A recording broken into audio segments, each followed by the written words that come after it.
Hello mga idol. Ayan, so update lang tayo doon sa kababayan natin sa Madina na kung saan pinatay niya yung kanyang alaga na 6 years old.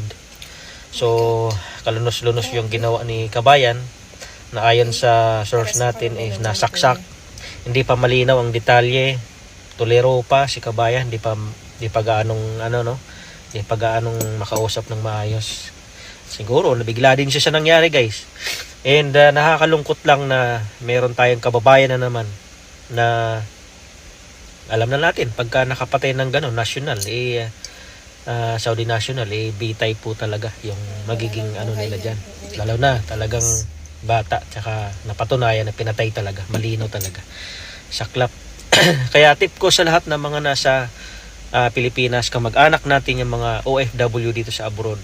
Isa sa mga nakita kong reason, si kabayan pagod sa trabaho, pinapagalitan, gutom, stress, sobra yan. Yes. Especially stress yan sa family sa Pilipinas. Yes, totoo yun.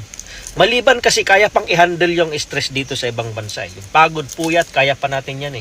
Yung sa amo, kaya pa natin i-handle yan . Pero dagdagan pa ng stress na galing sa Pilipinas na every time sahod, walang natitira.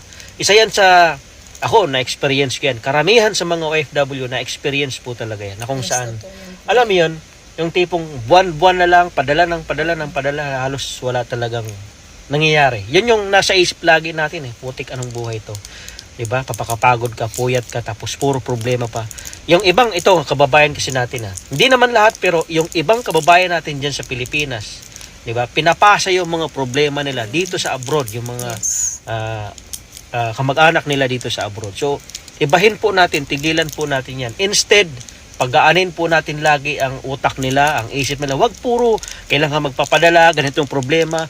Puro problema kasi yung kinikwento rin . Yung ibang mga nasa Pilipinas, puro problema ang mga kinikwento sa mga kamag-anak nila dito sa abroad. Kaya, ako, sa totoo lang, isa yan sa mga nakikita kung bakit nagawa yan ng kabayan.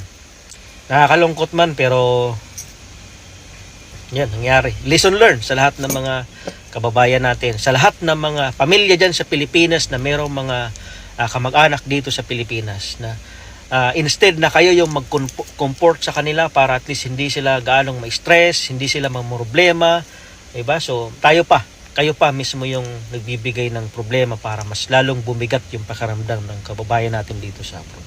So, yun lang isa sa mga maibibigay kong tip, Kasi nakakaawa po talaga ako. Masakit sa loob ko na mayroong kababayan na naman tayo na ganun ang mangyayari. So, saklap kasi Ramadan ngayon. Instead na naging